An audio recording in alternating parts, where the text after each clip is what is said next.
Tes. Ya. Tes. Udah nggak bolak-balik itu. Yes. Udah ya?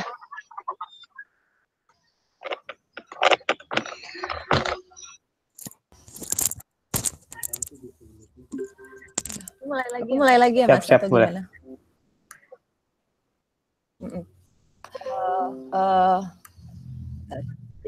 Jadi, oke, kita mulai dari slide dulu ya. Jadi sebenarnya kalau Agradaya sendiri adalah social enterprise yang bergerak di pengembangan potensi desa dan juga pengembangan tanaman rempah dan biofarmaka gitu. Awal mulanya saya sendiri beserta suami itu pindah dari Jakarta ke Jogja. Itu dimulai dari tahun 2014 gitu. Sebenarnya triggernya yang membuat saya pindah bukan karena bukan karena sesuatu hal yang saya tahu di Jogja ada apa gitu, tapi lebih karena waktu di Jakarta sendiri. Halo.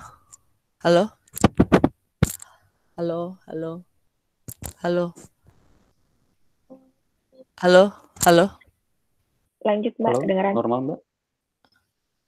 Nah ini halo tes. Suaranya bagus Mbak. Nah, suaranya bagus. Nggak bouncing ya? Tadi bouncing ya? Iya. Sekarang sedang. Sekarang udah enggak kok. Oh oke. Nah oke, aku lanjut aja ya. Jadi waktu 2014 itu kan awalnya aku lahir dan besar tuh di Jakarta gitu, dan ketika udah mulai di waktu itu mungkin kalau usia aku tuh sekitar 7 tahun lalu tuh sekitar 25-an. Di situ aku emang dari kecil aku punya sakit gitu. Dari lahir tuh aku sakit asma. Dan selama aku di Jakarta, aku ngerasa banget waktu kerja dan ngelakuin aktivitasku itu mungkin karena pertama udara Jakarta yang nggak bagus dan penyakit bawaanku gitu. Sampai akhirnya itu udah mengganggu dan aku mikir kayak ada nggak sih bentuk pekerjaan lain yang bisa aku bisa hidup dan bekerja dan berkarya dari situ, dan aku juga nggak sakit gitu. Sampai akhirnya waktu itu kita belum punya tujuan apapun, aku ketemu suamiku yang dulu bukan suami, masih pacaran gitu. Terus kita kayak mencari tahu karena kita punya sama-sama keresahan yang sama saat itu.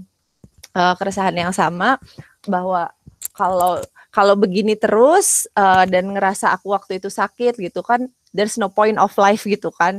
Waktu itu ngerasanya seperti itu. Waktu itu usia aku masih 24, 25 gitu.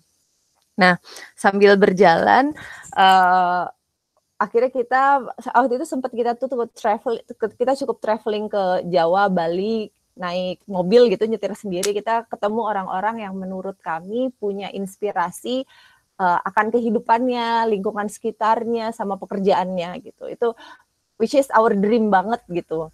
Nah, itu our dream banget. Nah, sampai akhirnya kita memilih untuk decide pindah ke Jakarta. Ke Yogyakarta. Dan di Jogja itu kami tinggal tidak langsung membuat usaha gitu, nggak, kita observing dulu. Dan saat aku pindah ke desa, dari anak kota yang pindah ke desa, aku ngerasa satu hal, di desa itu aku ngerasa dapat fasilitas yang itu privilege banget, adalah udara bersih dan makanan sedekat itu. Jadi makanan bisa datang dari halamanmu sendiri, karena aku mengobserv petani-petani di sekitarku gitu. Dan petani-petani di sekitarku ketika dia pulang sore setelah bekerja dari sawahnya, mereka bawa makanan which is bentuknya bisa sayur mayur dari sawahnya, bisa sekedar kayak genjer mungkin teman-teman tahu ya, itu kayak tanaman liar gitu, tapi semua edible dan dia bisa makan. Di situ aku kepikir bahwa sebenarnya hidup sehat itu nggak perlu mahal, hidup sehat itu bisa dari alam sekitar kita gitu. Dan waktu itu kan aku nggak ngerti sama sekali yang namanya bercocok tanam, budidaya bahkan produksi rempah sekalipun yang Agradaya produksi sekarang, aku nggak tahu caranya gimana. Jadi simply waktu itu aku googling gimana sih caranya nanem gimana sih caranya nyangkul gitu. Aku lihat di YouTube gitu dan aku praktekin di halamanku yang kecil itu gitu. Sampai sekarang halamanku aku pergunakan buat menanam kebutuhan dapurku gitu. Nah, ini di slide pertama, ini cerita sedikit tentang aku. Oh iya, ini udah live kok IG-ku. Nah, ini keluarga kecilku, ada suamiku, anakku, dan sebenarnya kenapa aku pindah ke desa memang karena alasannya kepikirnya adalah ketika nanti besar, aku kepikir, wishku adalah membesarkan anak dengan lingkungan yang sehat gitu. Dan aku ngerasa di desa itu untuk mendapatkan hal yang sehat, material yang sehat itu tidak mahal gitu harusnya. Oke, next. Coba next, Mas. Nah, let food be the medicine and let medicine be thy food. Ini sebenarnya salah satu selama perjalanan membangun Agradaya. Agradaya sekarang kan produksinya di rempah. Kalau teman-teman pernah dengar empon-empon ya, itu rempah bubuk, empon-empon bubuk, itu yang Agradaya produksi. Tapi sebenarnya yang perjalananku sampai akhirnya memproduksi itu juga cukup panjang. Awalnya karena sakit, lalu saya berpikir, kenapa sih aku bisa sakit gitu. Sampai akhirnya aku baca-baca ada salah satu kata-kata filsuf ini Hippocrates, dia bilang seperti ini. Dan akhirnya waktu aku pindah ke desa dan mau nggak mau aku harus makan apa yang ku tanam, karena itu hal paling murah di sini dibanding aku beli ke kota makanan atau makanan di kaki lima. Di sini aku tinggal metik gitu. Dan aku secara nggak sadar pas aku refleksi, badanku jadi lebih sehat gitu. Asmaku, tadi aku sakit asma very bad, asmaku tuh jelek banget.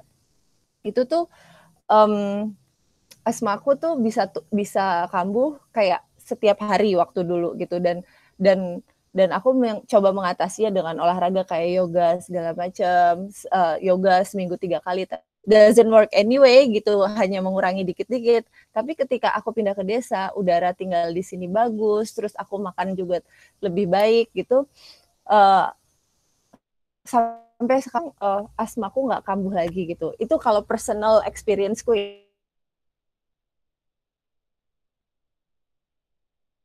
gitu, sesuai kata Hippocrates ini. Next, Mas. Nah, ini salah satu hasil-hasil di kebunku yang setiap hari bisa aku makan, bisa aku petik langsung dan ku olah. Next. Ini salah satu olahan, dan nanti aku akan menjelaskan gimana sih cara mengolah makanan-makanan ini gitu. Mungkin teman-teman kelihatannya agak aneh, kok makan nggak pakai nasi, kok makan nggak ada goreng-goreng, kok makan lebih sering ditumis gitu. Next, Mas, nanti kita jelaskan. Nah, kita sekarang akan ngebahas bagaimana sehat dari rumah selama Ramadan ini dan di masa pandemik gitu. Ini banyak banget sebenarnya pertanyaan seperti ini ya, terutama teman-teman yang ada di kota gitu. Aku paham sekali ketika di kota jadinya work from home, mungkin ada teman-teman yang punya anak, ada teman-teman yang masih single juga gitu. Yang punya anak mungkin jugglingnya juga salah satunya adalah gimana caranya menyediakan makanan sehat, padahal harus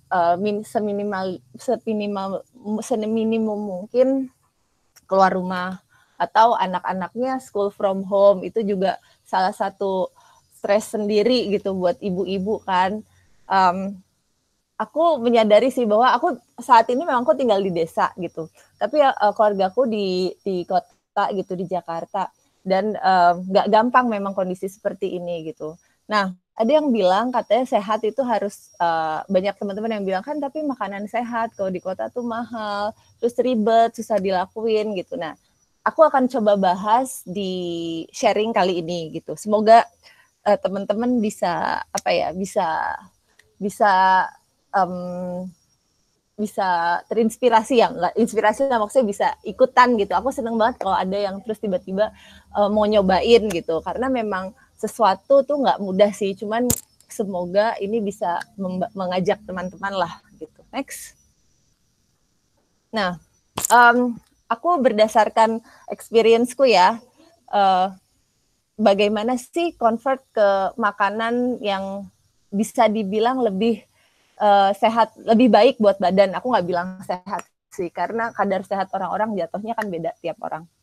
Nah, kalau aku pribadi, pertama aku mengolah dari kebun area sekitarku. Di kebunku ada kebun kecil sekali kebunku, walaupun di desa kebunku nggak gede-gede, cuma 300 meter doang. Kebun itu kutanemin kangkung, kutanemin semua sayur-sayur keperluanku di dapur, timun, terong, tomat, cabe gitu. Itu aku tanemin itu semua gitu. Karena aku ngerasa memang ketika kita memberikan energi kita, energi itu kan kayak doa ya. Kita memberikan energi kita ke tanaman supaya tumbuh subur dan baik gitu. Dia akan memberikan energi baiknya ke kita juga ketika kita makan gitu. Dan aku juga di sini bersyukurnya punya supply makanan dari petani lokal sekitar saya gitu, sekitarku gitu. Dan mungkin ini sebenarnya hal pertama, mungkin teman-teman akan ngerasa, aduh itu kalau di kota susah banget gitu. Padahal kalau teman-teman tahu komunitasnya, sekarang tuh di kota-kota besar kayak Jakarta, Jogja, Bandung, Semarang, udah banyak komunitas yang saling berjejaring antara produsen pangan, produsen sayur mayur, produsen artisan pangan untuk nyuplai satu sama lain gitu. Nah, ini yang mungkin kesannya ribet atau nggak mau nanem atau sulit, aksesnya sulit, cari bibit segala macam. Padahal ini ada gitu, dan mungkin kalau teman-teman pengen tahu bisa dicari tahu gitu. Dan juga sekarang teman-teman di urban karena work from home juga, sekarang udah mulai memanfaatkan lahannya yang kecil, nggak usah gede-gede, untuk mulai nanam tanaman-tanaman yang jadi makanan teman-teman sendiri gitu. Jadi beberapa temanku kemarin nanya gimana caranya nanam tomat, gimana caranya nanam sayur gitu. Sebenarnya nggak harus gede-gede, kalau adanya polybag atau lahan 1 meter kali 2 meter atau berapa, itu dipakai aja gitu. Karena apa? Menurutku hal paling baik adalah ketika kita bisa tahu apa yang kita masukkan ke dalam tubuh gitu. Itu. Nah, itu dari kebun dan pekarangan. Kalau stepku ya untuk belajar makanan sehat tuh gimana sih gitu.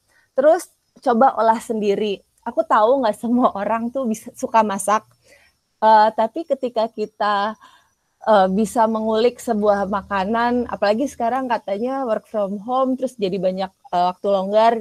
Aku seneng banget ngeliat beberapa teman-temanku di Instastory-nya yang tadinya nggak pernah masak, jadi suka masak, sharing resep, segala macam. Aku ngeliat itu signifikan banget terjadi di pandemi kali ini gitu.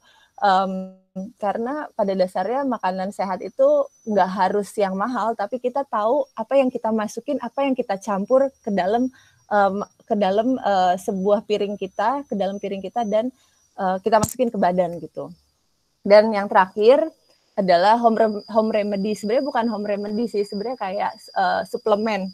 Jadi ketika makanan aja belum cukup, kita bisa pakai suplemen. Suplemen itu bisa dari alam juga, contohnya rempah, rimpang, makanan-makanan yang sifatnya atau tanaman-tanaman yang sifatnya suplemen itu bisa jadi bisa jadi bukan obat sih, kayak penambah imunitas gitu. Next. Nah, kita kenalan bahan makanan dulu. Pertama, mungkin kalau teman-teman taunya, umumnya tahu, generally taunya ada beras ada beras gitu, beras warna putih. Cuman aku mau emphasize lagi, beras warna putih itu sebenarnya terjadi proses slab. Jadi kayak dibersihin kulit luarnya, kulit arinya yang kayak akan vitamin B12 itu dibersihkan dan dijadiin pakan unggas biasanya, atau namanya bekatul gitu. Sekarang orang-orang banyak alternatif beras-beras lain, contohnya beras pecah kulit, beras hitam, beras merah, sorghum.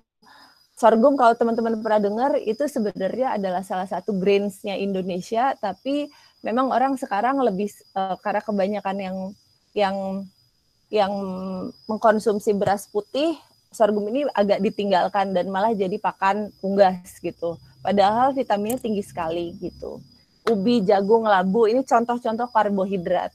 Jadi nggak harus dengan nasi putih gitu. Kalaupun ada pilihan nasi, bisa gunakan dari beras pecah kulit atau beras hitam, beras merah yang lebih kaya akan serat gitu. Next.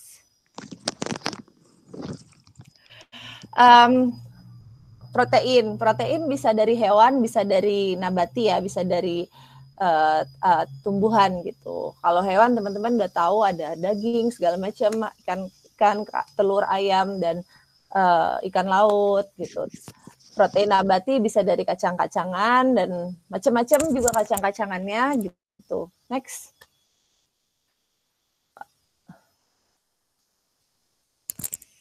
Sayur mayur dan buah ini teman-teman pasti udah tahu juga. Next. Nah, minyak dan butter, atau aku bilangnya minyak aja sih. Di Indonesia ini orang cuma tahu bahwa minyak, kebanyakan taunya minyak adalah minyak goreng, which is minyak sawit. Padahal minyak di Indonesia itu sumbernya banyak, tapi memang belum banyak orang yang mengolah karena kalah di pasar tuh, kalah saingan gitu. Ada minyak kelapa, ada juga ada minyak lain gitu. Ada sebenarnya saya sendiri ketika saya pindah ke Jogja, saya udah lepas dari sawit beberapa hal dalam hal menggoreng masakan langsung.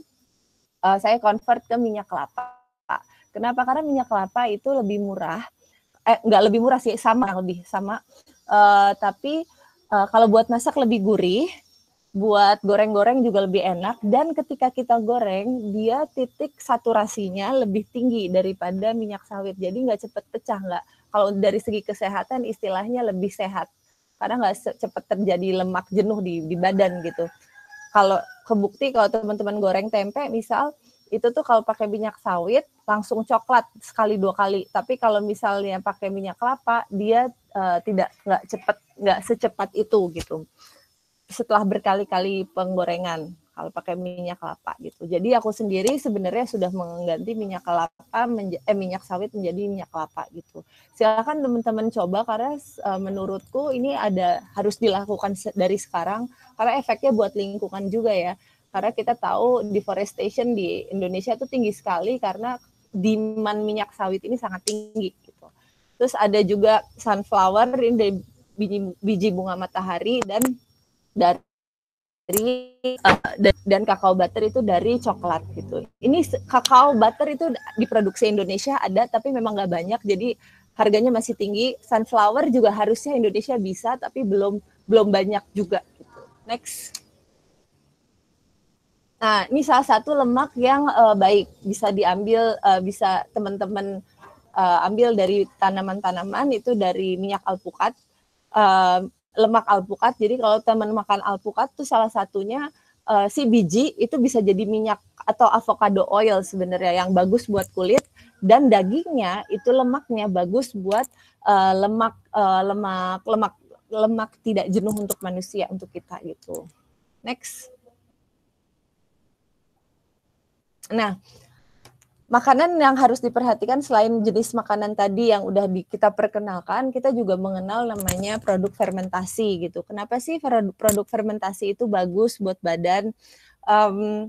Produk fermentasi sebenarnya gini, ketika kita di proses badannya manusia itu tuh ada terjadi pencernaan kan. Pencernaan itu melibatkan lambung dan segala macam yang bentuknya mekanisme. Tapi juga ada sebenarnya yang tidak terlihat bentuknya kimiawi adalah yang melibatkan mikrob atau bakteri baik gitu. Nah, makanan fermentasi contohnya kombucha, kefir, yogurt ini membantu suplai bakteri baik ke badan. Jadi efeknya adalah pencernaan kita lebih sehat karena dibantu juga oleh bakteri-bakteri tersebut. Nah, selain kalau teman-teman pernah dengar bakteri sifatnya probiotik dan prebiotik, itu juga harus disuplai ke badan. Prebiotik adalah makan makanan sayur, mayur dan buah gitu. Makanya kenapa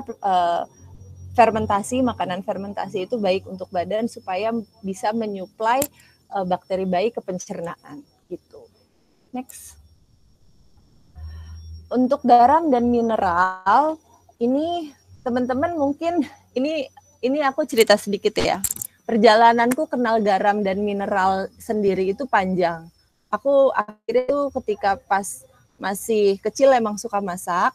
aku sendiri ngelihat satu-satu apa sih yang ada di meja dapurku, apa sih yang ada di meja makanku, apakah ini kalau kita, karena backgroundku teknik kimia, aku more or less bisa ngerti lah, oh bahwa prosesnya tuh begini gitu. Apakah ini diambil dari mana? Apakah jauh? Apakah lokal yang produce gitu? Aku sampai seperti itu, sampai akhirnya aku menyadari hal paling dekat adalah garam. Garam kita itu atau dibilangnya yang biasa kita makan itu table salt. Table salt atau garam dapur. Garam dapur itu ketika aku belajar garam, ternyata memang rasanya lempeng kayak besi gitu. Karena memang dia di ini kan apa dengan highly process, berbeda dengan garam sea salt atau garam laut atau garam vulkanik gitu. Karena kalau yang garam-garam tradisional ini rasanya lebih flavorful di lidah gitu. Jadi aku menyarankan teman-teman untuk memilih antara garam laut ataupun garam volcano gitu. Next. Untuk gula, sekarang kan gula lagi mahal nih. Ini juga jadi isu sih. Kenapa gula bisa tinggi harganya? Karena memang mayoritas orang Indonesia menggunakan gula itu satu jenis, hanya gula pasir gitu. Padahal sumber-sumber gula itu banyak sekali. Kalau di tempatku ada gula kelapa, gula aren, gula lontar, sorghum, stevia. Tapi memang kebanyakan di Indonesia makainya hanya gula dari gula dari tebu gitu. Nah, ketika demand-nya tinggi, sedangkan supply-nya nggak cukup, jadilah harga naik seperti sekarang gitu. Nah, aku berharapnya sebenarnya teman-teman juga ikut bisa mulai apa ya, mendiversifikasi atau menganeka-ragamkan manis. Jadi bisa manis nggak harus hanya dari manisnya gula pasir, bisa dari gula kelapa. Dan kalau aku pribadi, konsumsi gula pasirku akhirnya dari sekeluarga itu setengah kilo, cuma setengah kilo itu bertahan sampai 2 bulan karena aku punya banyak jenis gula di dapurku gitu. Jadi nggak aku reduce penggunaan gula gitu sih. Dan gula pasir sendiri sebenarnya lebih tinggi glycemic index-nya gitu. Next. Nah, makanan bagaimana sih kalau yang di saat pandemik ini, sebenarnya nggak harus pandemik ya, tapi juga kondisi biasa yang harus di highlight gitu, bahwa susah ribet lah makan makanan sehat misal, tapi yang harus di garis bawahi paling enggak teman-teman bisa bebas 4P dulu. Apa sih 4P gitu? Bebas penyedap, pewarna, pemanis, dan penguat rasa. Nah, bagaimana sih caranya? Terutama penguat rasa ya. Penguat rasa ini banyak banget yang, aduh aku nggak bisa makan tanpa micin. Aduh aku nggak bisa makan tanpa yang udah biasa dipakai gitu, bubuk-bubuk yang tinggal sobek terus dipakai. Nah, tapi ini aku kasih sedikit contekan. Aku mencoba mencari tahu apa sih yang bisa digunakan menjadi penyedap alami. Selain ada, sekarang udah di pasaran ada kaldu jamur bubuk ya, itu silakan dipakai. Tapi ini cara orang zaman dulu dan kultur masak beberapa orang-orang untuk menyedapkan rasa. Penyedap rasa sebenarnya kan itu adalah rasa umami kan. Kalau orang Jawa makanya adalah tempe yang dibungkus daun ya, dan harus yang bersih. Itu yang udah over fermented, jadi udah dimasuknya kategori tempe bosok, tempe hampir busuk, dan dikeringkan. Dikeringkan, teman-teman bisa masukin ke oven sampai benar-benar kering, lalu di blender jadi bubuk. Itu bisa dimasukin ke tumisan teman-teman gitu. Buat bikin sayur lodeh, buat bikin tumis-tumis, itu enak. Lalu bisa bikin baceman bawang putih. Baceman bawang putih adalah bawang putih 1 genggam, kemiri 1 genggam, di blender, terus direndam di minyak kelapa. Biarin 3 hari baru buat masak. Itu kayak bumbu biang gitu. Itu kalau anak kosan gitu gampang sih, tinggal masukin, terus buat masak, bikin nasi goreng, bikin tumisan, itu enak gitu. Terus kalau kulturnya orang Eropa, mereka mencampurkan antara tomat dan garam. Tomat itu dia adalah tomat dan garam itu reaksinya membentuk glutamat seperti MSG.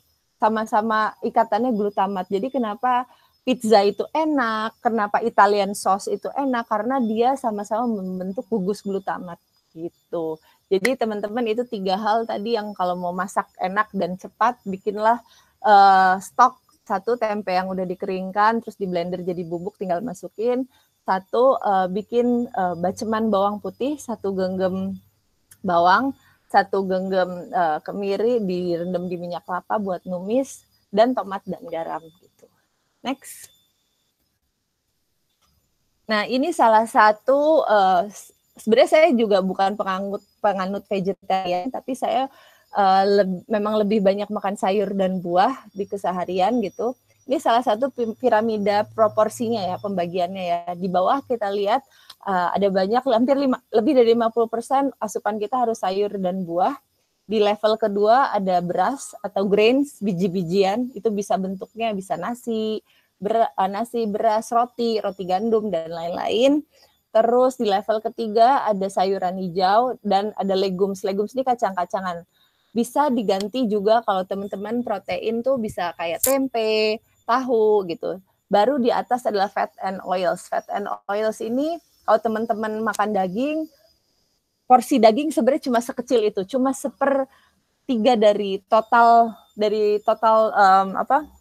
cuma nggak sampai 1/4 dari total piramida gitu. Fat and oils tuh dikit sekali gitu, dan aku lebih seneng kalau aku pribadi ngeganti sama yang sifatnya nabati gitu. Next. Nah, kita masuk ke yang home remedy ya, atau kita bikin suplemen ya, suplemen kesehatan. Sekarang tuh terutama aku paham sih kalau di urban pasti kan udah worried banget, gimana nih dengan kondisi yang kita nggak boleh keluar, tapi harus tetap sehat, kita harus tetap kerja gitu. Aku menyarankan sekali ke teman-teman, memang mungkin agak anak-anak muda agak nggak terlalu suka jamu, tapi cobalah minum rimpang-rimpangan gitu. Karena kalau rimpang-rimpangan ini atau disebutnya jejamuan itu sifatnya memang preventif. Jadi teman-teman harus rutin terus minum, baru nanti kerasa imun tubuhnya naik. Ada teman yang sakit, kita nggak sakit gitu. Dan kedua sifatnya holistik. Maksudnya holistik adalah teman-teman harus minum itu, tapi makannya juga harus baik gitu. Karena apa? Kalau makannya tidak dibarengi dengan makanan yang baik, asupan yang baik, stres yang tidak terkontrol, nanti hasilnya akan sama aja gitu. Karena stres juga mempengaruhi imun tubuh seseorang gitu. Dan satu lagi adalah yang harus diperhatikan, everybody is unique. Jadi ketika kita meminum rimpang atau sekarang dibilangnya jamu empon-empon ya, itu harus kita ketahui bahwa kondisi badan kita tuh seperti apa. Kondisi badanku sama kondisi badan teman-teman mungkin akan berbeda gitu. Jadi harus sangat teliti sama sinyal di badan kita. Next. Nah, ini salah satu bentuk bentuk sajian-sajian jika teman-teman nggak suka jamu sebenarnya. Tapi teman-teman mau imunitasnya naik, bisa kok. Atau comfort food makanan enak, tapi tetap orang bilang kalau sehat katanya nggak enak gitu. Tetap kok teman-teman bisa masak makanan enak dan sehat tuh. Contoh adalah ketika kita masak, perbanyak bumbu-bumbunya. Bumbu-bumbu itu bisa bawang merah, bawang putih, karena bawang merah, bawang putih itu memang punya khasiat. Bawang merah itu antivirusnya tinggi, dan bawang putih itu penurun kolesterol yang juga baik gitu. Nah, bisa dibuat sup juga. Sup kalau anakku sakit, contohnya ya, kalau anakku sakit dia kan nggak mau minum obat atau apa gitu, dan aku bukan yang terus-terusan ngasih obat juga, aku bukan yang kayak gitu. Aku biasanya sediakan makanan yang comfort food dia suka, tapi aku perbanyak bawang putihnya. Jadi ekstra bawang putih, sayur-sayurannya, tomatnya aku perbanyak gitu. Bawang putih itu baik juga untuk badan gitu. Dan yang ketiga adalah bahan-bahannya harus segar. Kenapa bahan harus segar? Karena kita memang mau mengambil sari-sarinya kan. Jadi harus real food sebenarnya, bukan yang udah diproses terlalu panjang gitu. Nah, bentuk yang kedua teman-teman bisa bikin herbal drink. Ya mungkin ini nggak semua orang suka yang jamu, tapi di kondisi seperti ini aku menyarankan cobalah kalau lagi sahur gitu minum jamu, atau sebenarnya kalau teman-teman nggak suka rasa pahitnya bisa ilangin dengan, bukan ngilangin sih, bisa sedikit tambah madu gitu, itu akan terasa lebih enak. Bisa dibuat teh juga, sesuatu yang sifatnya si rimpang-rimpang itu. Jadi dicampur sama teh, kayak jahe dicampur sama teh. Misal teman-teman nggak terlalu suka rasa pedesnya, bisa ditutup sedikit pakai sereh gitu, dicampur semua. Dan satu lagi yang juga bisa dilakukan adalah sebenarnya dari rimpang rempah dan kandungan yang ada di tanaman-tanaman itu bisa dijadikan sebagai body care gitu. Jadi ini sebenarnya ramuan leluhur sih. Zaman dulu orang-orang ada minyak pijet gitu kan. Di kebudayaan Indonesia maupun di kebudayaan Jawa, di kebudayaan Bali, di kebudayaan Nusantara tuh mereka punya punya body care sendiri yang dari bahan alam gitu. Sebenarnya itu bukan tanpa tujuan, itu memang ada tujuannya untuk menyehatkan seseorang gitu. Next. Nah ini langsung cepet aja ya, ini jahe, bahan aktifnya ada gingerol, dia sendiri sifatnya menghangatkan. Kalau next, menghangatkan, jadi kalau teman-teman lagi nggak bisa tidur, teman-teman ini bisa mengkonsumsi jahe. Terus kunyit, itu juga dia punya antiinflamasi gitu. Kunyit dan temulawak itu bisa diminum kalau aku pas subuh sih. Pas subuh maksudnya pas habis sahur gitu, menuju subuh. Jadi ketika sahur, selesai sahur gitu. Sedangkan kalau yang ada jahenya aku selalu minum kayak pas mau tidur. Itu karena memang dari dulu aku pas hamil anakku, kalau nggak bisa tidur aku selalu bikin campuran susu kunyit, dikasih jahe sedikit, susunya susu dari kelapa, santan kelapa, lalu buat minum itu langsung bisa tidur emang gitu. Next. Ini kapulaga juga baik. Dia juga salah satu yang bikin hangat dan sedikit pedas tapi menghangatkan. Dan secang juga secang ini kupakai waktu anakku masih newborn, masih bayi 40 hari. Masih bayi 40 hari, kan belum boleh kena. Karena kalau zaman sekarang aneka sabun-sabunan itu banyak banget kandungan kimianya. Anakku waktu pertama kali lahir sampai 40 hari aku mandiin pakai kayu secang. Jadi kayu ini ku godok, terus ku larutin ke bak mandinya, mandi pakai itu dan nggak pakai sabun gitu, karena antibakterinya besar sekali gitu. Next. Nah, sehat dari rumah selama Ramadan dan di masa pandemik ya. Pertama, mungkin sedikit tips aja sih, teman-teman bisa penuhi kebutuhan serat, karena ini penting sekali serat itu, dan serat itu bisa membantu pencernaan ujungnya nanti ke metabolisme gitu. Karena sekarang tanpa kondisi masyarakat, tanpa pandemik aja itu udah cukup susah makan sayur gitu, apalagi dengan kondisi pandemik yang udah stressful segala macam. Jadi harus tetap penuhi kebutuhan serat.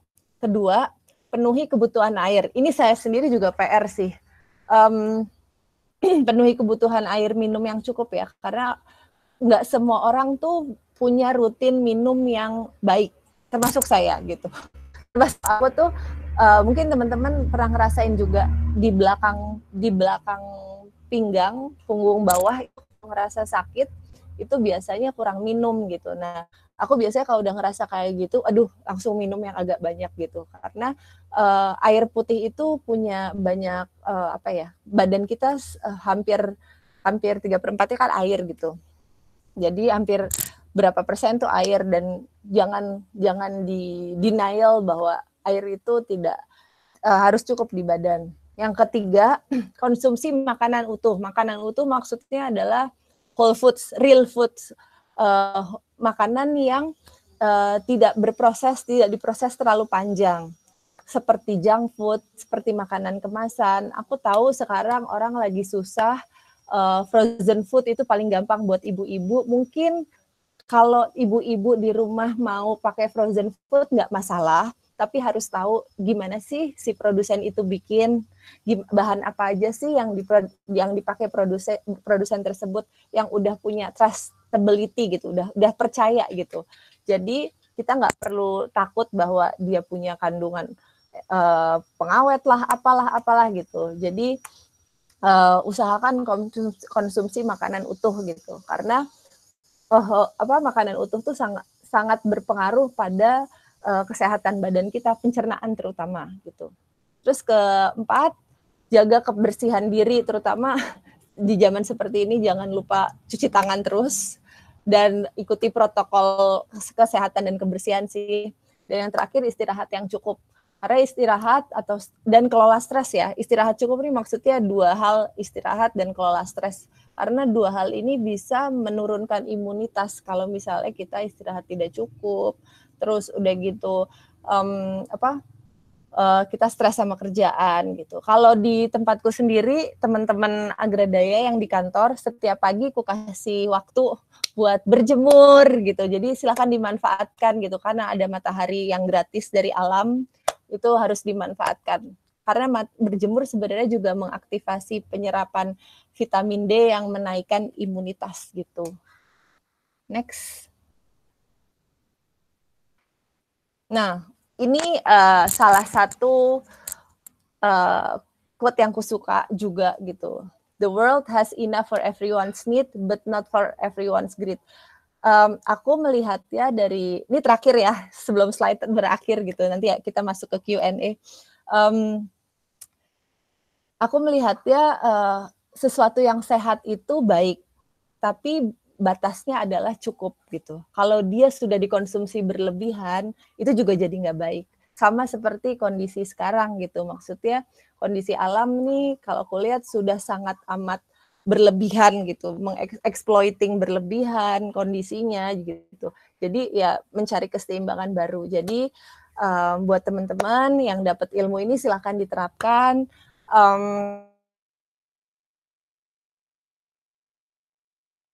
Kecukupan kita adalah diri kita sendiri. Jadi itu saja sih kalau dari aku. Silahkan dicoba. Oke. Terima kasih Asri udah ngasih paparannya. Mungkin dari teman-teman ada yang mau ditanyakan, silahkan aja bisa ditanyakan ke Asri tentang mungkin cara-cara, aduh nih gue sakit apa, terus pon-ponnya yang pas apa gitu-gitu, mungkin bisa ditanyakan ya Asri ya. Boleh. Sok silahkan. Atau mungkin yang masih punya anak kecil terus kayak sering sakit atau apa, atau mungkin cara pengolahan apa, mungkin silahkan aja kalau ada yang mau bisa ditanyakan. Boleh. Silahkan. Halo siang Mbak Asri. Siang. Ya, sebenarnya menarik. Pertama-tama makasih banget buat sharingnya, sangat inspiratif lah kita bilang. Memang kayak tadi Mbak Asri bilang, sebenarnya kita itu bisa hidup dari yang alam sudah berikan, dan memang sesuai piramida tadi saya tertarik banget sama yang masalah piramida. Memang makanan itu memang idealnya seperti itu, piramida terbawah dari buah, naik ke karbo sampai paling atas ke daging atau fat atau oil, dan kurangi juga makanan olahan lah, lebih baik yang alami. Nah, problemnya adalah mungkin kalau buat yang dewasa itu lebih mudah lah. Nah Mbak, kebetulan Mbak Sri kan juga punya anak kan 2,5 tahun. Mungkin someday kalau sekarang kan saya masih bujang, nanti someday kalau punya anak juga nanti gimana kalau ngatur gimana caranya mengajarkan anak, mungkin persiapan nanti kalau mengajarkan anak gimana supaya interest dengan pola makan ini. Kan kita tahu anak-anak itu lebih interest ke junk food atau makanan olahan dan sangat jarang dengan buah kayak gitu. Gimana tips and triknya kayak gitu Mbak?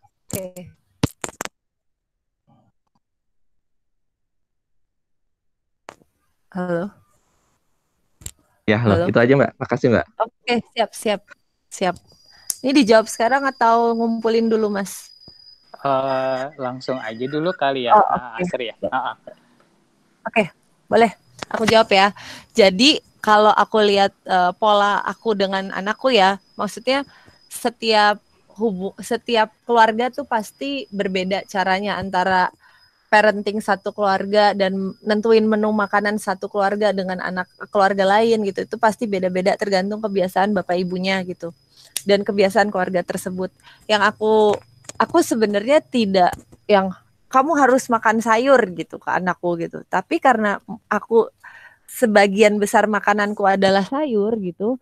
Jadi si anak tuh akhirnya gitu. Jadi yang mesti kalau Mas siapa tadi Mas Ardian mau anaknya kelak bisa makan sayur, dari Mas dan istri kelak juga harus mencontohkan itu seharian gitu, karena si anak kecil pasti akan mencontoh apa yang orang tuanya lakukan gitu. Ini aku agak terkejut sih, maksudnya punya anak kecil tuh kan setiap hari kejutannya macam-macam ya. Jadi satu hari aku suka banget emang makan sayur direbus pakai sambal gitu, daun-daun hijau gitu lah, daun singkong, daun kangkung lah, daun pepaya lah, aku rebus pakai sambal gitu. Nah, aku agak kaget ketika anakku udah aku bikin sayur sop gitu, yang ada kuahnya lah biar gampang nelen gitu. Ternyata dia lebih milih punyaku gitu, karena ya itu anak kecil kadang ngelihat dan tertarik punya orang tuanya gitu, kok kita beda gitu. Dan aku sih nggak masalah pada akhirnya si anak suka sama sayur, suka sama buah gitu, karena memang udah dicontohin gitu. Tapi agak sulit memang ketika, dan aku ngelihat beberapa teman-temanku juga, ketika orang tuanya sendiri tidak suka sayur dan memaksa anaknya suka sayur, itu susah banget sih Mas. Mostly teman-temanku kayak gitu. Kalau aku terasa effortless sebab udah menjadi kebiasaan mungkin ya gitu. Dan ini kadang kalau anak kan sukanya manis-manis, kita tidak perlu selalu idealis sih, maksudnya kurangin gula gitu, terus anak kecil nggak usah makan gula. Kadang aku juga tidak seidealis itu. Anakku biasanya kalau minum jamu atau empon-empon gitu, termasuk jahe, kunyit, jamu-jamuan dia minum, tapi memang porsi gulanya aku kasih sedikit tuh, aku kasih gula kelapa biasanya gitu, supaya bisa masuk ke si anak gitu.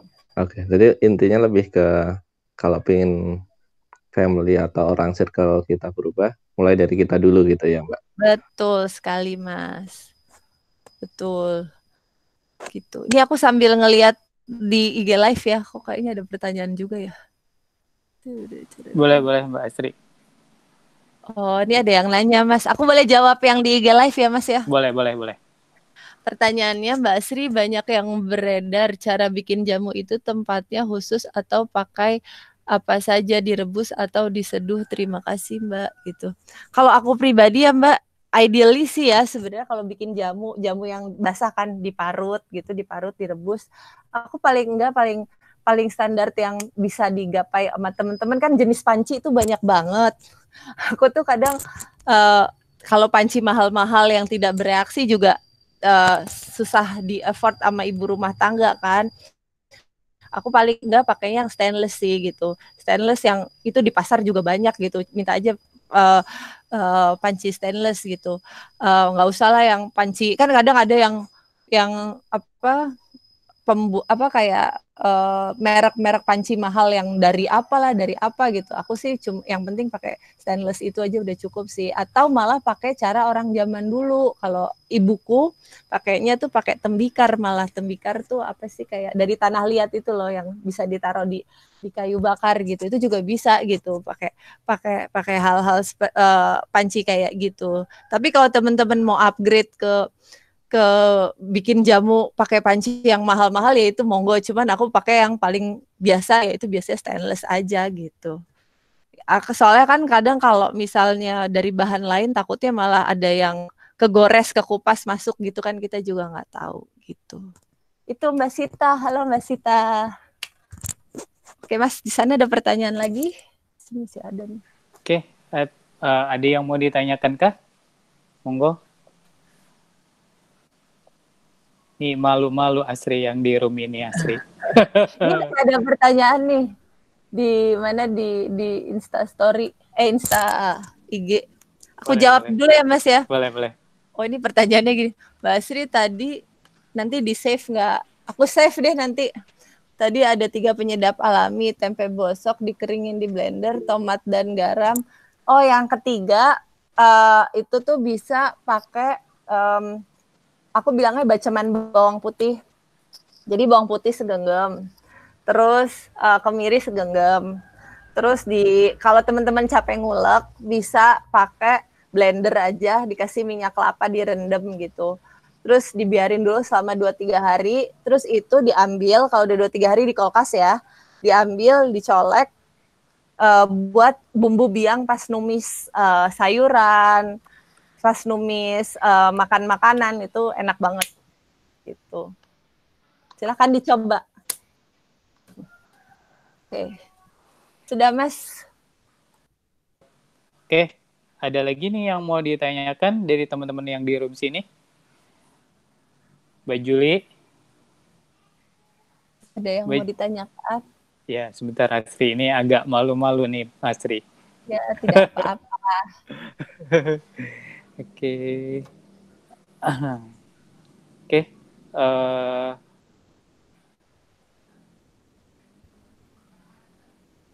Halo teman-teman, ada yang mau bertanya kah?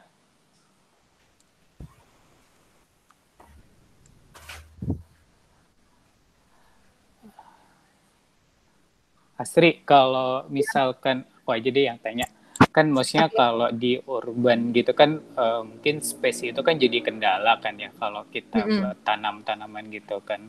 Nah,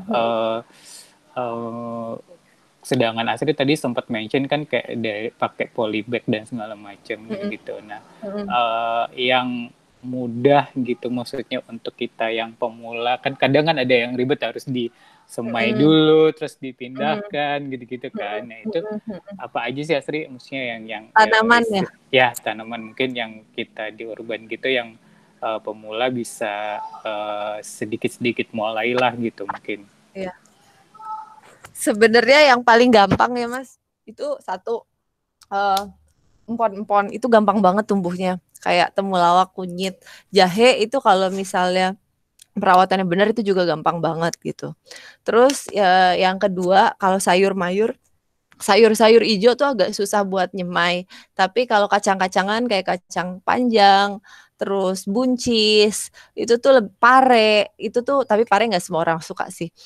Itu gampang banget ditanam. Bahkan timun tuh juga gampang banget ditanam gitu. Jadi dan nggak kendalanya kalau kacang-kacangan adalah dia akan merambat gitu. Kalau dia merambat, nanti dia teman-teman harus nyiapin apa sih rambatannya aja gitu. Tapi sisanya itu gampang sih gitu. Kalau tomat sama terong itu juga gampang, cuman di awal penyemaiannya aja yang agak ribet gitu. Karena dia bibitnya kecil banget. Tapi kalau udah tumbuh sedikit, dia akan menjalar kemana-mana gitu. Biasanya kayak tomat gitu, akan banyak gitu. Jadi silakan dicoba kayak empon-empon, kacang panjang, buncis itu gampang sih. Oke. Siap. Kalau ramuan empon-empon gitu yang buat anak kecil yang khusus gitu apa ya Asri ya? Maksudnya kayak yang mungkin sebenarnya kalau ini tergantung anak dan keluarga ya Mas, karena kan anak refleksi dari keluarganya dia seperti apa gitu. Maksudnya pernah minum jamu atau enggak. Kalau anakku emang karena udah kebiasaan minum jamu, jadi dia kalau dikasih kunyit asam, dikasih es tuh dia suka banget gitu. Teman-teman bisa cobain sih kalau caraku ya ke anakku. Misal teman-teman bikin kunyit asam, pakai kunyit dalam satu panci gitu. Kunyitnya dikit aja, dua atau 3 ini aja sih, nggak usah banyak dulu karena kalau kebanyakan juga nanti takutnya terlalu getir. 3 ruas gitu.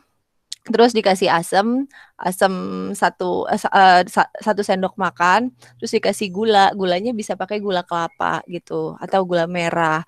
Nah, kalau anak kecil biasanya kalau kayak Bagas gitu kan dia suka pagi-pagi main kemana gitu ya, siang-siang main kemana kepanasan gitu, dia sukanya dijadikan itu minumannya tuh es gitu. Jadi tiap anak beda-beda ya. Kalau anakku tuh suka banget kalau habis main-main gitu minum yang dingin-dingin gitu, dia seneng gitu. Jadi minumannya tuh minuman pulang dia main tuh es kunyit asam gitu.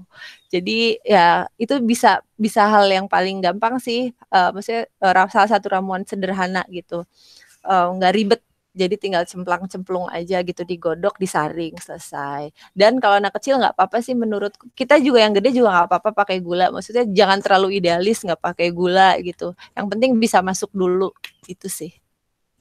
Oke, berarti lebih ke yang dingin lah ya, biar mungkin Iya. lebih enak diminumnya gitu ya.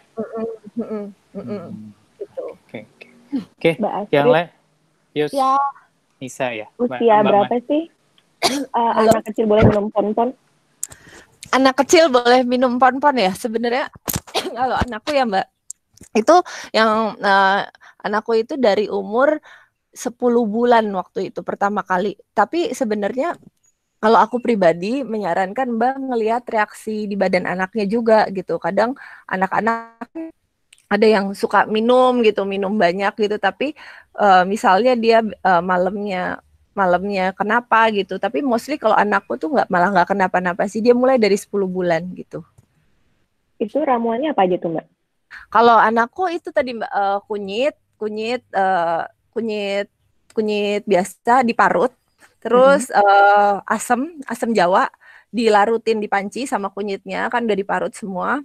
Terus udah gitu dikasih gula merah sedikit gitu. Kalau Mbak kalau Mbak anaknya lagi nggak enak badan, misalnya kayak misal pilek gitu ya, itu bisa dikasih kencur sedikit Mbak.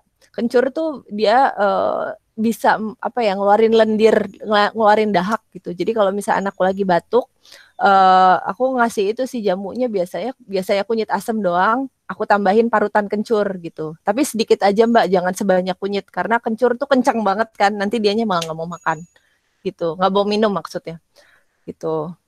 Oke, makasih Mbak. Ya, sama-sama Mbak. Selamat mencoba. Tuh. So, silakan ada lagi yang mau bertanya. Ini Silakan. yang Silakan. kalau kayak mungkin pon-ponnya itu masuk ke makanan gitu, mungkin sama nggak sih hasilnya dengan yang cuman kayak digodok, kayak mungkin misalkan kan kadang-kadang kecil mungkin dimasukin ke apakah gitu, itu mungkin nggak Sri, atau cuman ya udah cuman lebih khasiat sebenarnya ya cuman digodok aja gitu. Sebenarnya mungkin khasiatnya bisa sama-sama aja Mas, cuman tergantung konsentrasinya. Misalkan kalau anak dikasih kunyit tapi dimasukin ke gulai, tapi konsentrasi si kunyitnya kan misalnya kunyitnya 3 biji, gulanya 1 panci gede gitu kan, dia lebih sedikit kan, jadi mungkin efeknya juga akan beda gitu. Tapi sebenarnya secara bahan aktif dia kan juga udah sama seperti kunyit yang kita bikin di mangkok kecil, panci kecil untuk minuman gitu. Jadi sih kalau menurutku tadi kenapa bisa dimasukkan ke makanan, kalau kita lagi masak bisa dibanyakin aja tuh kunyitnya tuh supaya apa ya, supaya bahan-bahan yang kita inginkan tuh juga bisa masuk ke makanan dan ke apa, bisa lebih dinikmati anak-anak gitu. Contoh ya, nih anakku ya, ini tadi sekalian nambahin Mbak yang tadi Mbak Nisa tadi nanya, biasanya kan anak kecil tuh umur berapa minumnya, dan minumnya tuh empon-empon tuh dalam bentuk apa. Nah kalau anakku sendiri selain dalam bentuk jamu juga dibikin kayak smoothies. Mungkin Mbak bisa nyobain tuh di rumah kalau punya anak ya. Anakku tuh suka banget makan buah, jadi biasanya aku campurin entah buah-buah apa aja sih sebenarnya yang ada. Kalau lagi ada pepaya ya pepaya, kalau lagi ada pisang, aku biasa bikin smoothies dari pisang, jadi pemanisnya dari pisang. Jadi kalau punya pisang yang udah mateng banget, itu jangan dibuang, dimasukin kulkas aja, dikupas terus dimasukin kulkas, ditaruh di Tupperware gitu. Terus itu dijadiin bahan utama buat memaniskan smoothies. Misal teman-teman mau bikinnya smoothies dari campuran pisang, buah naga, atau pakai sayur juga boleh gitu. Nah, itu biasanya aku campurin juga pakai temulawak bubuk, kalau enggak jahe bubuk dikit, kalau kunyit bubuk dikit. Jadi si rasanya si kunyit itu enggak terlalu ketara karena ketutup pisangnya yang manis banget. Harus pisang yang udah coklat tua gitu ya. Karena makin tua tuh makin bagus gitu, jangan dibuang gitu. Oke, siap. Ada lagi yang mau bertanya, teman-teman? Nih yang live bisa juga di Instagramnya Asri ya, yang tadi aku udah kasih di chat, jadi mungkin bisa sambil dicek juga. Tapi ini IG ku lagi ada trouble, jadi mohon maaf nih Mas kepotong tiba-tiba. Siap. Oke. Ada lagi yang mau ditanyakan dari Mbak Asri? Mumpung ada di room sini nih. Yuk. Boleh.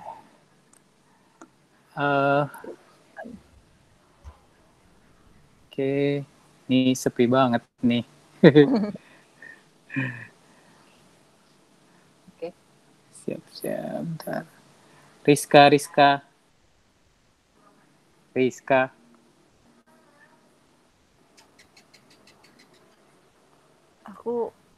Ini ada pertanyaan tapi Instagramku tuh lagi trouble, jadi aku ketinggalan penjelasan bikin masakan alami.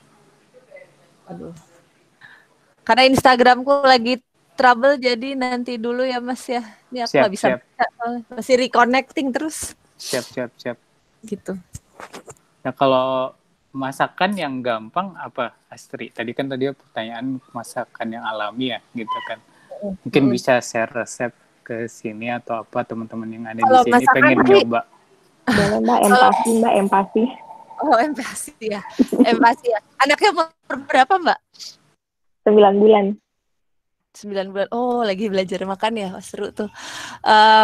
Aku waktu pas anakku umur segitu, aku memang ini sih Mbak, membiasakan anakku tuh makan ikut polanya orang tua. Jadi bukan berarti langsung yang keras-keras ya. Maksudnya tuh aku kalau makananku sama suami kan emang udah biasa sayur rebusan gitu-gitu ya. Jadi emang convertnya tuh nggak susah gitu. Nah, untuk MPASI yang udah 9 bulan ya nih ya, itu teman-teman bisa ini sih, bisa, aku tuh paling sederhana ya, bikin makanan dicampur semua kayak kalau teman-teman punya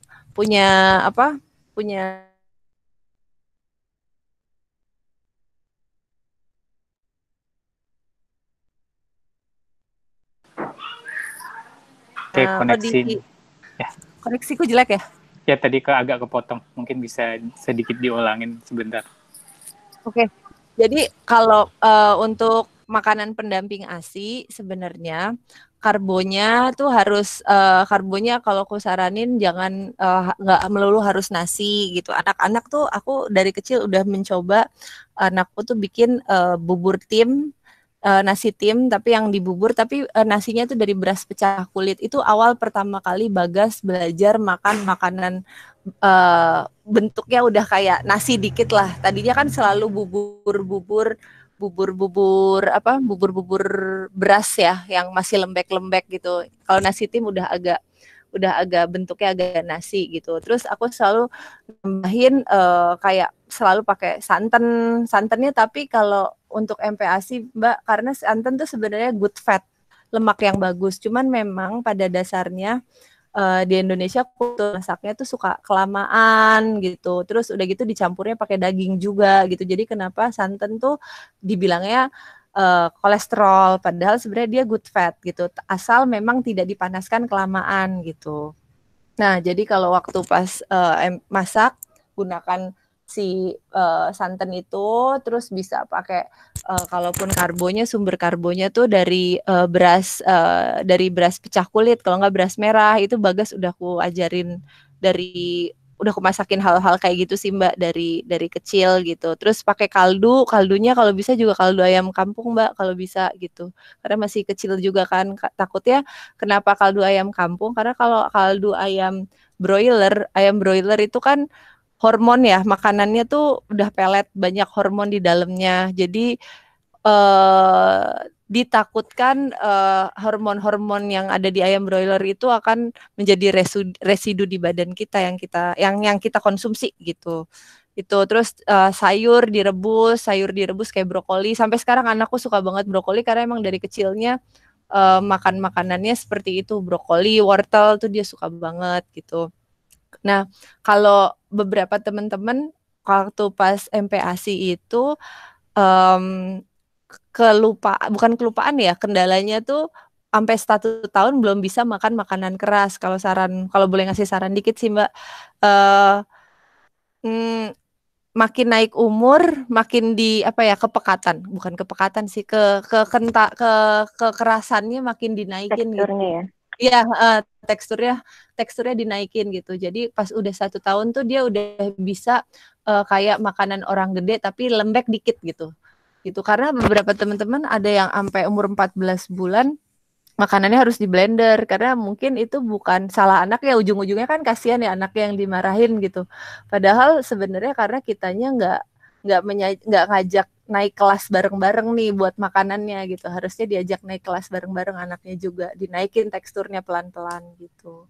Jadi jangan terlena karena anaknya lagi suka bubur terus yang dibikin encer terus gitu. Harus naik kelas pelan-pelan gitu. Itu Mbak. Oke Mbak, terima kasih. Ya, sama-sama. Oke. Nih, ada lagi yang mau bertanya? Silakan. Lagi mau bertanya. Olan. Aku mau tanya. Oh iya, boleh silakan.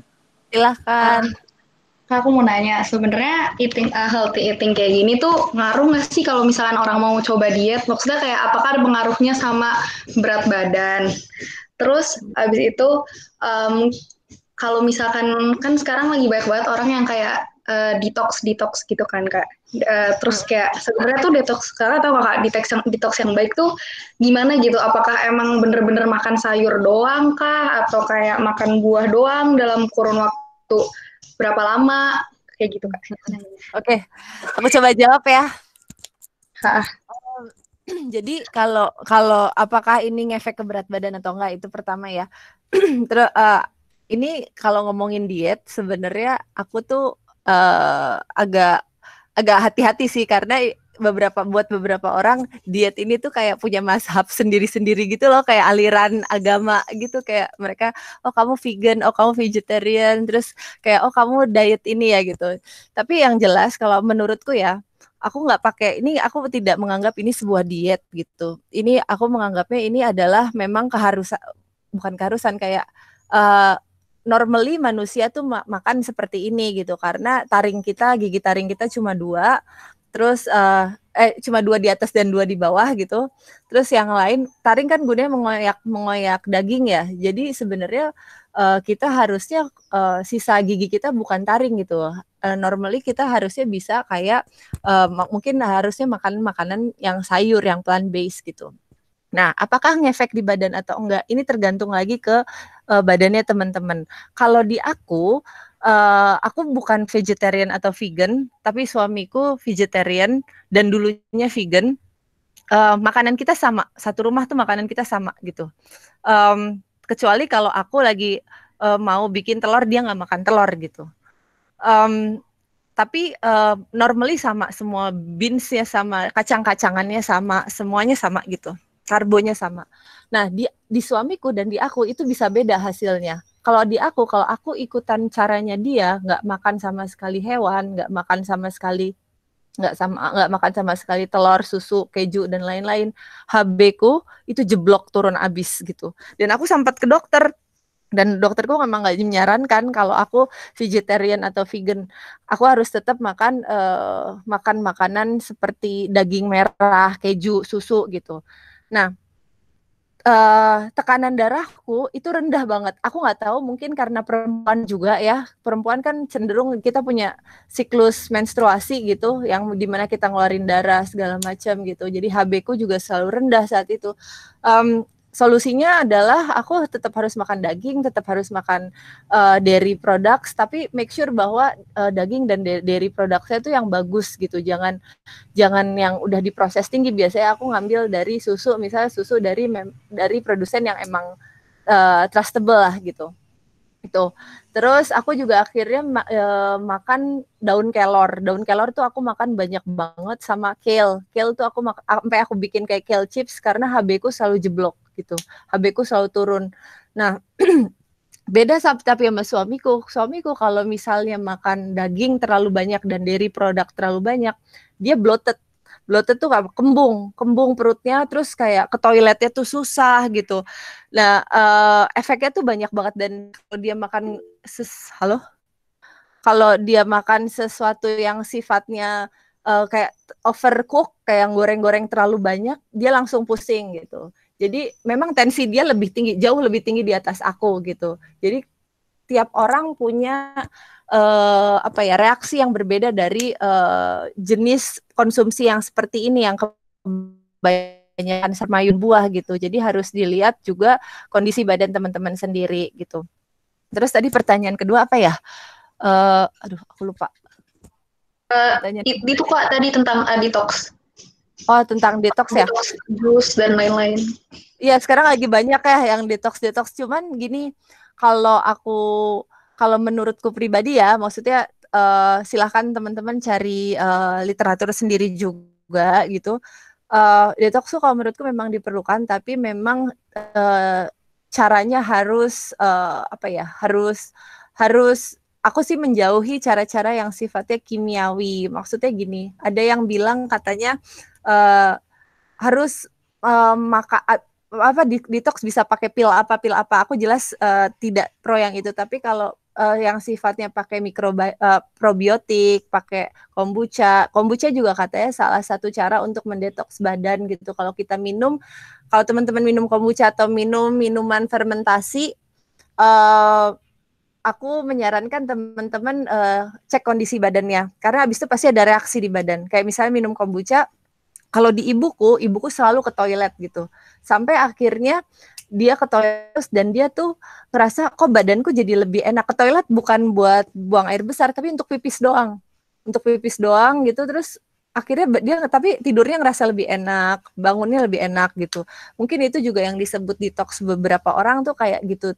Nah, yang mesti teman-teman baca dan cari tahu kalau teman-teman mau melakukan detox itu karena mau tujuannya tuh mau langsing kah, mau turun berat badan kah gitu. Nah, itu yang aku sih kalau menurutku detox tidak untuk tidak untuk tujuan melangsingkan atau menurunkan berat badan ya, tapi lebih kayak membuang yang kotor-kotor aja gitu. Dan make sure pakai yang natural gitu. Gitu. Semoga menjawab. Oke, terima kasih Kak. Ya.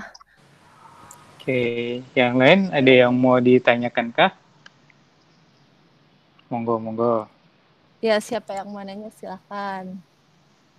Sebab ini sih aku ngelanjutin yang tadi ya Mas Yoga, karena kalau ngomongin tentang diet itu tuh alirannya tuh banyak banget gitu, dan kayak apa ya?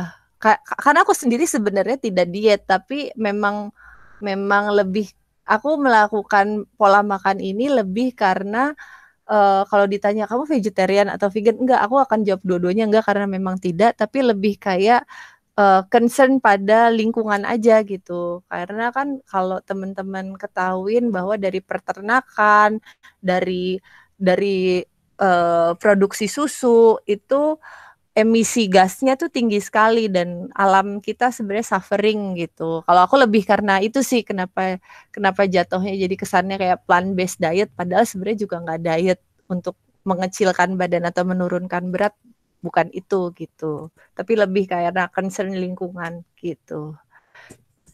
Gitu. Oke. Siap. Ini ada yang lagi yang mau ditanyakan? Halo Sweet Median.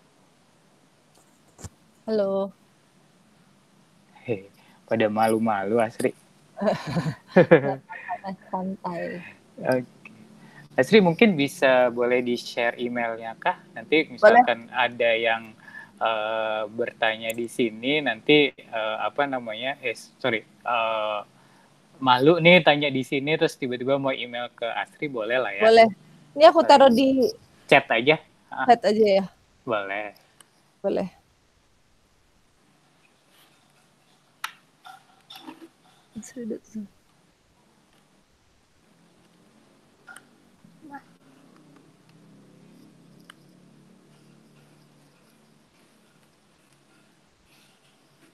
ya. Oke, sip. Itu teman-teman email dari Asri. Jadi nanti kalau misalkan ada pertanyaan yang, aduh nih gue kemarin lupa atau malu atau baru keinget, mungkin bisa email aja ke Asri kali ya. Nanti ditanyakan langsung resep-resepnya, mungkin itu bisa ditanyakan. Oke. Boleh. Oke, terakhir satu pertanyaan lagi, ada yang mau ditanyakan sebelum kita selesaikan sesi kali ini? Ada yang mau bertanya lagi? Oh ya, Asri, mungkin di sini kan ada teman-teman juga yang tinggal di Jogja, ataupun kebetulan kita ada kantor juga di Jogja. Boleh di-mention nggak, Asri? Maksudnya Agradaya itu di Jogjanya itu di mana? Jadi mungkin teman-teman yang ada di Jogja mungkin bisa langsung mampir ke pekarangannya Asri gitu. Boleh. Jadi kalau di Agradaya itu lokasinya di Kecamatan Minggir. Kami itu di Kabupaten Sleman, tapi perbatasan dikit sekali udah sampai Kulon Progo. Jadi udah agak sekitar 45 menit lah dari tengah kota gitu, dan nggak terlalu jauh tapi juga nggak deket juga gitu, nggak banyak gojek ke sini gitu. Jadi kalau teman-teman mau mampir silahkan, tapi mungkin kita baru bisa buka setelah COVID ini kelar kali ya gitu, karena ini area produksi juga gitu. Biasanya kita di hari-hari biasa menerima kunjungan kalau teman-teman mau lihat pemrosesan rempah atau tanaman biofarmaka menjadi rempah bubuk berkualitas obat tradisional, bisa ke tempat kami gitu. Tapi ya itu setelah COVID gitu. Siap. Benar. Oke. Mbak, produknya dijual nggak sih? Dijual Mbak. Dijualnya sekarang ada di beberapa kota sih udah. Oh gitu. Mbak di mana? Dijual. Oh, online shop ada Mbak di Tokped. Iya, jadi promosi Tokped. Oke, siap. Di yang orange juga ada ya? Ada semua. Ada soalnya aku kayak tertarik sama yang balsam anti nyamuk itu tuh yang untuk anak. Oh iya. Kenapa? Diproduksi nggak sih itu? Kalau yang itu sebenarnya kita belum sih Mbak, yang di marketplace tuh baru yang bubuk-bubuk gitu. Biasanya kita kalau yang kita creating balsam itu tuh kita ngajak orang buat bikin, kita belajar cara bikinnya gitu dari si bubuk itu gitu. Oh, oke. Tapi silakan kalau mau ngecek ke marketplace kami Mbak, ada di ntar promosi ada di mana. Ada yang di warna hijau sama warna oranye. Ya. Apa namanya? Kalau yang di Tokped namanya Agra Natural Living. Kalau yang di Shopee Agradaya. Kalau yang dibeli Agradaya di Bukalapak. Kenapa banyak banget? Ini juga di Bukalapak. Aduh, jadi promosi, mohon maaf ya teman-teman. Nggak apa-apa Mbak Asri. Gitu. Kalau si balsam tadi mungkin Mbak Anissa mau order via email bisa tuh? Kalau sekarang tuh belum bisa Mas, karena sejujurnya gara-gara COVID ini area produksi kita tuh lagi padat banget. Jadi kayak ya karena ini rempah-rempah kan, orang banyak yang pakai, jadinya kita masih fokus penuhin produksi dari demand yang ada sih gitu, yang udah existing dulu gitu. Oke. Ada lagi teman-teman yang mau ditanyakan, mungkin bisa satu kali lagi. Ya boleh. Kalau tidak ada ya berarti kita akhiri saja kali Mbak Asri ya. Siap. Oke. Mbak Asri, terima kasih banyak atas waktunya, dan kita sangat banyak informasi dan insight-insight yang kita dapat lah gitu. Jadi semoga teman-teman yang ada di sini juga bisa ketularan hidup sehat dan hidup alami ala Mbak Asri lah gitu kan. Dan ya bagi teman-teman yang tadi aku bilang, tadi aku udah di chat, udah kasih ada Instagramnya, ada websitenya, terus kemudian ada emailnya Mbak Asri. Jadi ketika perlu info ataupun apa bisa langsung kontak ke beliau, gitu ya Mbak Asri ya. Boleh Mas, boleh Siap. ibu-ibu yang mau nanya-nanya juga. Biasanya soalnya yang banyak kan yang nanya ibu-ibu. Kayak gini, silahkan DM aja nggak apa-apa gitu. DM Siap. atau Terus di feed-nya Mbak Asri kan juga banyak tuh, ada beberapa resep-resep makanan yang sudah dibuat, jadi nanti mungkin bisa ditanya aja langsung. Boleh. Mbak, ini resepnya apa, silahkan aja. Boleh, siap. Oke, gitu aja cukup teman-teman. Terima kasih dan thank you ya Asri. Sama-sama Mas. Ya, oke, saya hello dulu mungkin buat teman-teman buat Asri dan terima kasih buat Asri ada di sini. Ya, sama-sama. Terima kasih Asri. Oke. Terima kasih Mbak. Oke, makasih juga Mbak. Udah ya? Oke, cukup Asri. Udah ya? Udah cukup ya. Oke. Ya. Thank you Asri. Sama. Gimana caranya ini?